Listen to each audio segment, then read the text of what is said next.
Before World War II, there were various, even white ethnic groups that essentially couldn't get mortgage loans. The Irish and the Italians, they were not viewed as, like white Protestants were. They're viewed as very much as out groups. And but after World War II, there was this period where white ethnic groups like Irish and Italians were brought into the fold, allowed to get mortgage loans, and there was the Federal Housing Administration, I think the FHA. It linked banks in this way so as to spread the risk and make it much easier for the average person to get a mortgage loan. And what happens is you come back from World War II. There's this system set up to give you a loan to get your first house. The house rapidly appreciates in value.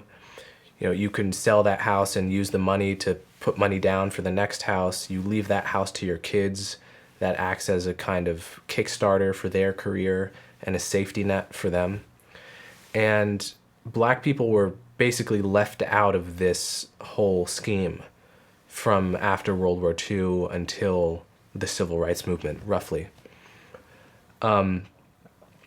So that is something that's clearly relevant to the racial wealth gap, because there's just this period where it was uniquely easy to build wealth that kind of bypassed black people.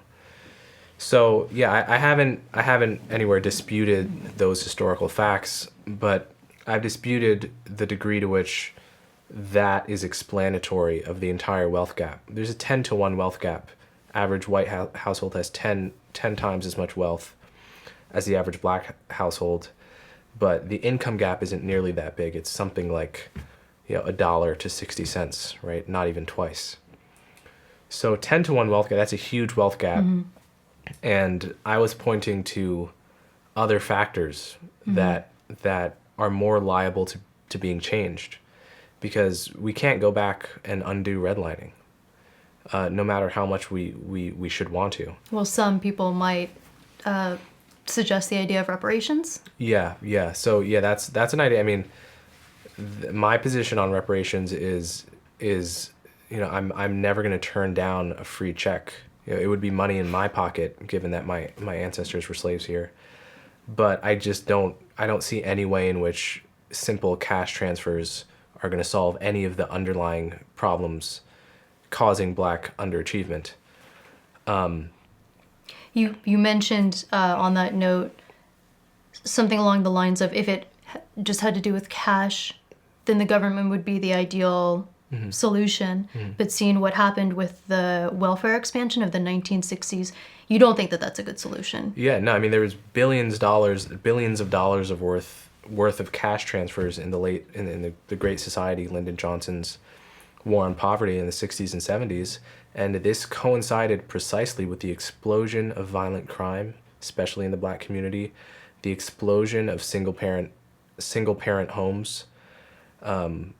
Which was not, it was not a problem more or less pre-1960 in the black community. No, I mean, there's no reason to believe that. I mean, reparations is a misnomer because it implies that cash transfers would repair.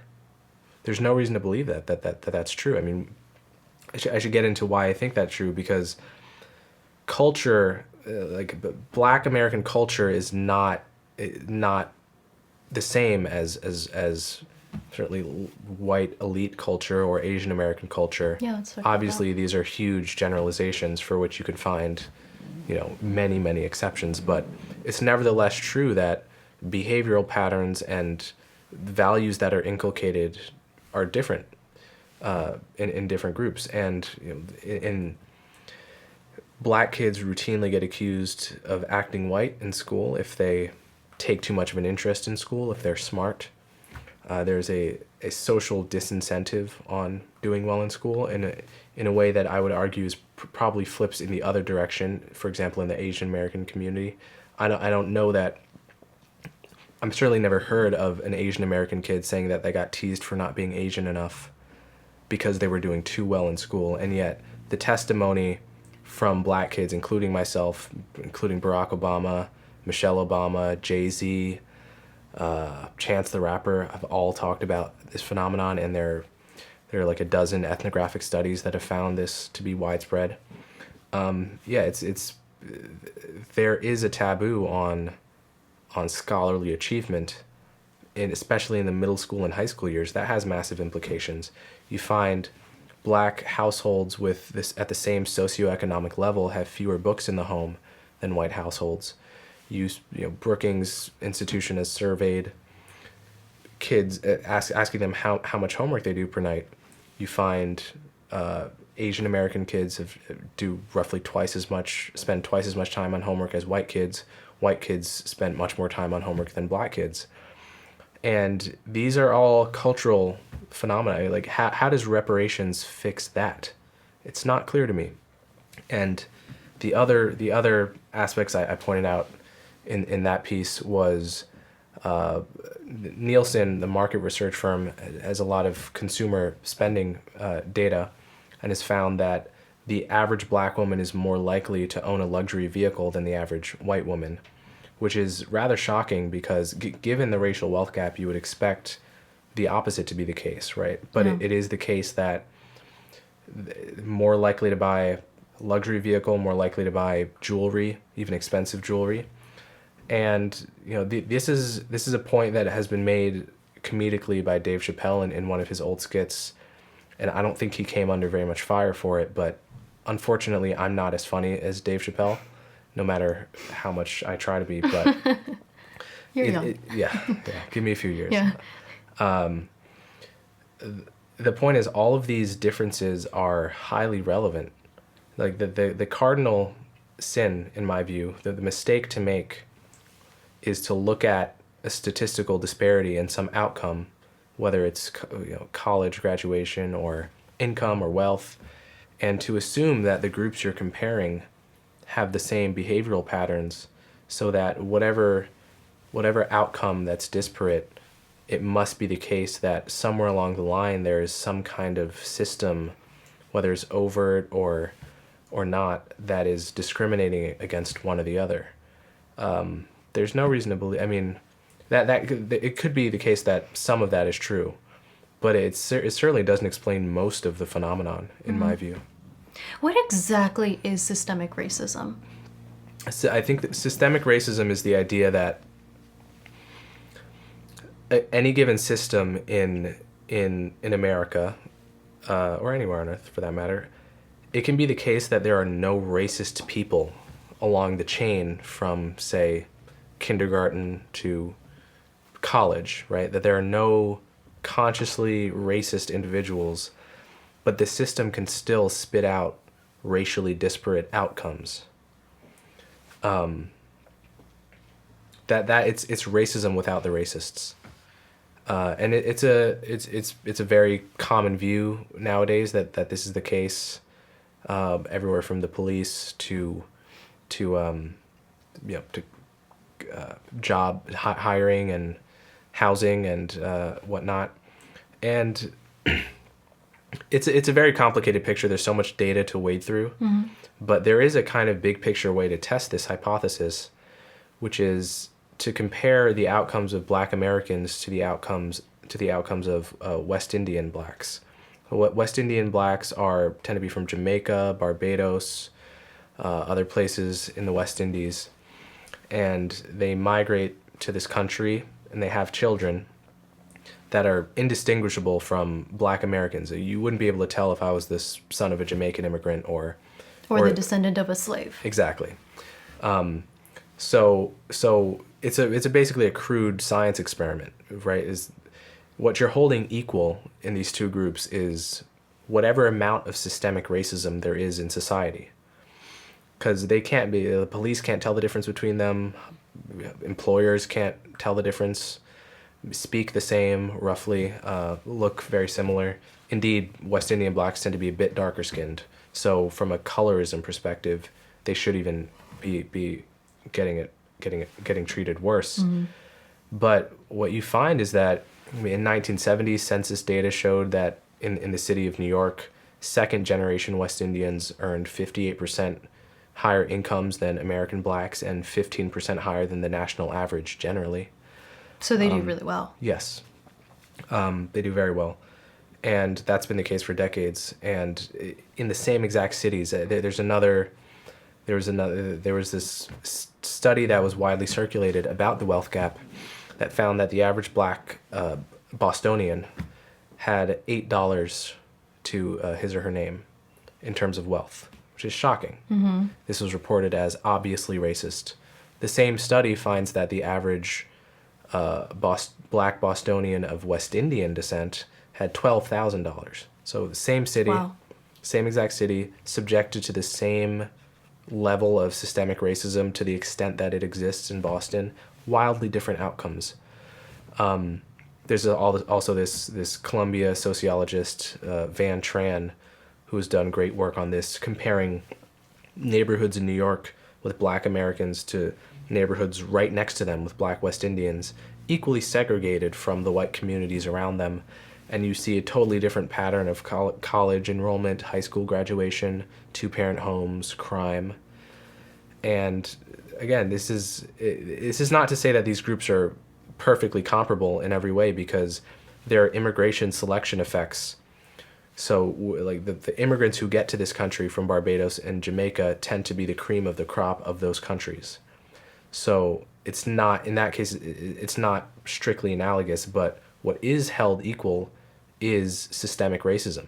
So if systemic racism were a deep barrier to success, whatever amount of systemic racism exists or doesn't, it should be the case that black West Indians are doing much worse than they are in fact doing, right? So that's a big picture way to test it. I mean, ultimately, yeah, so that's my... Yeah, and you think that that's because of culture? Largely because of culture. It is true of the literature and anecdotally true that black West Indians have different cultural priors than black Americans in many ways. So yeah, more socially conservative, more likely to have two-parent homes, more likely to, the taboo on educational achievement is not there. It's much more of a immigrant mindset. It's much more analogous to what you find among Asian immigrants, for example, very focused on success. Yeah.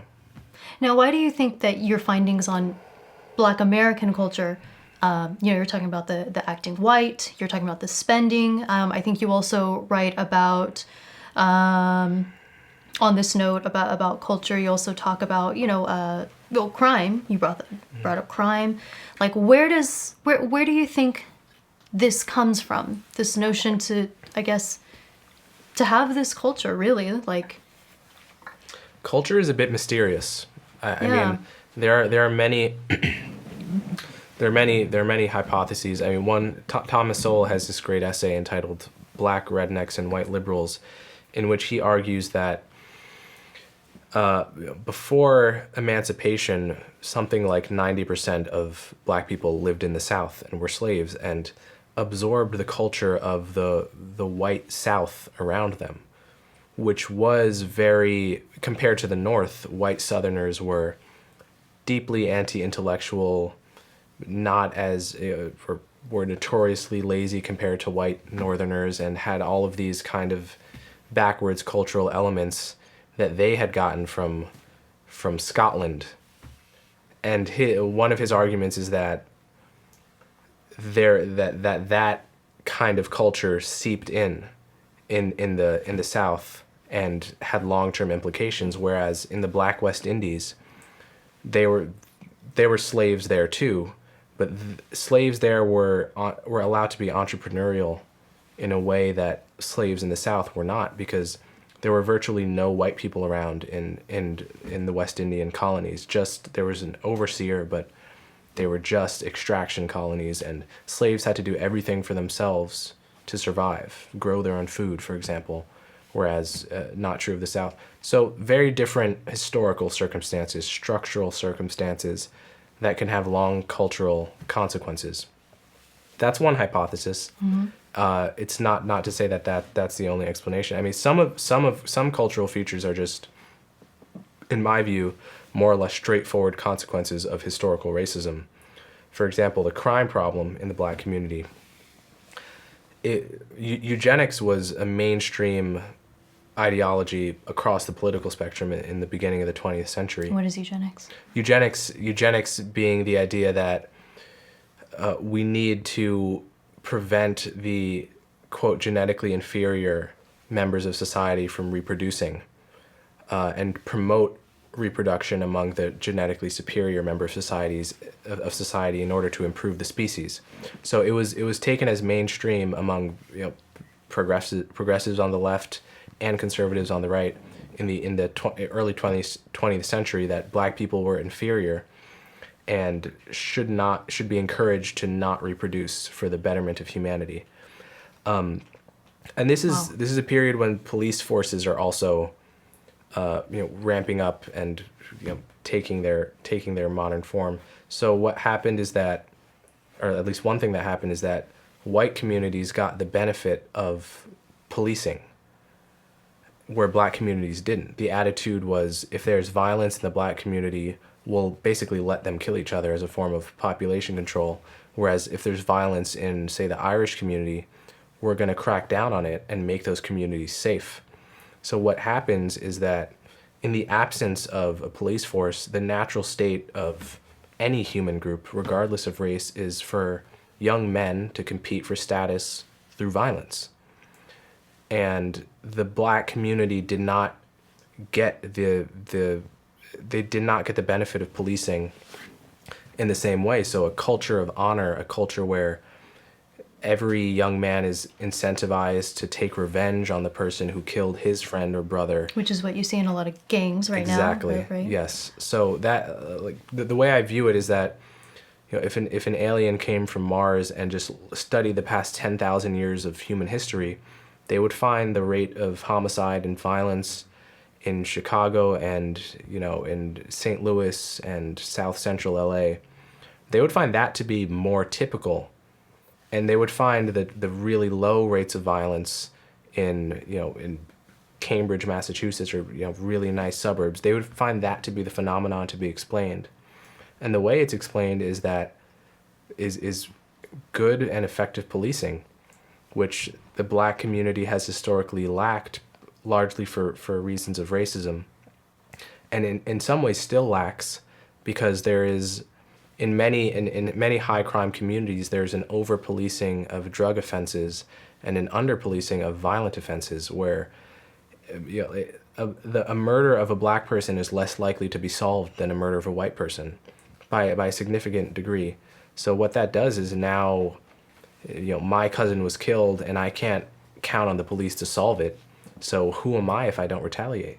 That's the culture that has been allowed to thrive in high crime communities of color. That was so I mean, yeah, ultimately every feature of culture that I want to talk about has a historical explanation for how it got there. And it's a historical explanation that doesn't imply that anyone is to blame, right? I mean, the problem here is that people feel you're blaming victims by invoking cultural explanations. This is not what I'm doing. Blame is totally irrelevant to this conversation. Like no one is to blame for the culture that they accidentally were born into. No one chooses where they're born. No one chooses the values that are inculcated on mother's knee. None of choice and blame are totally irrelevant to this picture. So you talk about the parable of the pedestrian. Is that what it was? Yeah. The parable of the pedestrian is a parable by the legal scholar Amy Wax, and it goes like this: imagine that there's a pedestrian that is hit by a car and injured. Their spine is injured, and they go to the ER. The doctors do what they can, and when they wake up, they're told, the only way for you to fix this, there's no surgery, we just don't have the surgery.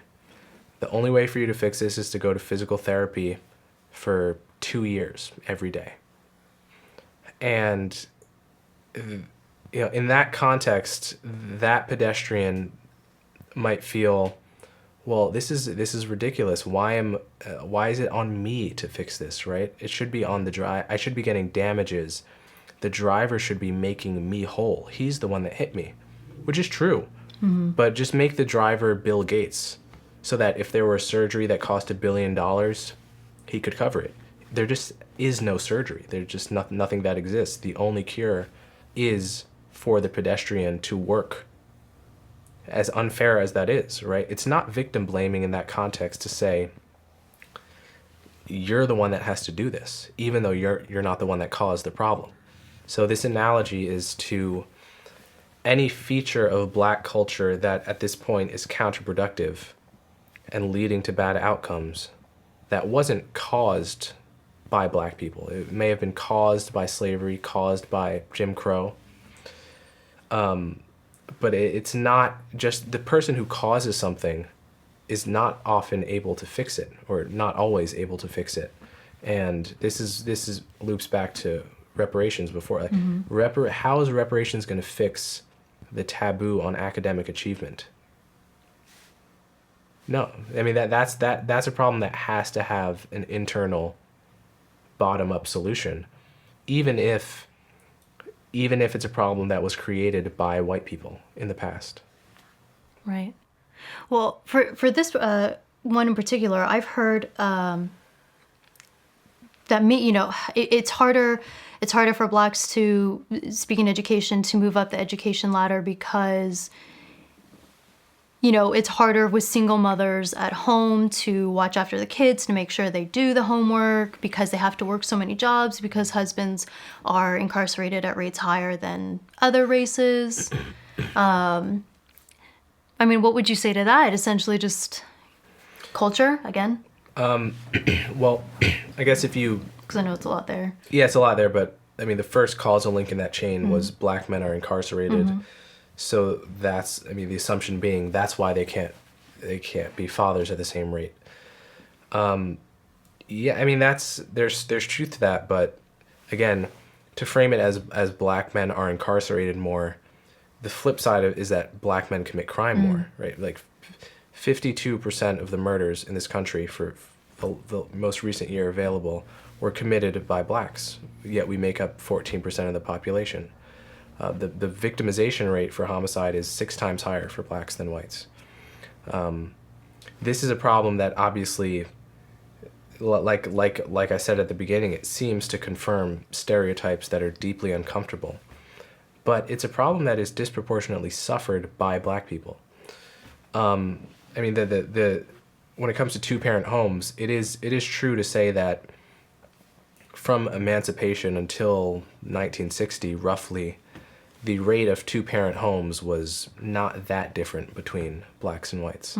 The skyrocketing rate of single motherhood is a problem that started in the 60s and was exacerbated through the 70s and 80s and has remained with us and is even now starting to affect the white working class as well.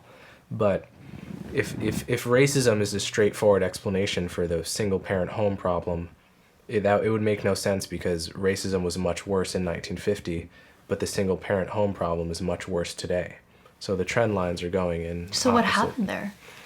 I know before we had mentioned it happening around the same time as the welfare expansion. Yeah. I think the welfare expansion had something to do with it, but I don't think it was the only or the main cause. I think it's a very complex issue, and there's a lot of scholarly dispute about it. But one explanation is that it was just the cultural upheaval of the 60s with regard to sex and marriage had more of an effect on the Black community. And the welfare piece is that, like, in the late 60s, there were many cases in which a mother on welfare would lose money if she got married. But because of the way welfare rules were set up, you literally would lose money for your kids. Your welfare check would shrink if you did one thing, which is get married. So with those incentives and the main driving problem of the cultural upheaval, the decline of shotgun marriages as a concept, Yeah. So I don't want to be reductionist about it. I think it could be the case. It could be one of those problems that has 20 different small causes. But yeah, I mean, it's a problem that is it's not obvious how one solves that or if it can be solved, unfortunately. Hey everyone, thanks so much for watching the episode. If you're interested in contributing to the conversation and supporting the show, there's 2 easy things you can do. 1, click subscribe, and 2, visit our Patreon page where you get exclusive access to the Exploring Minds community.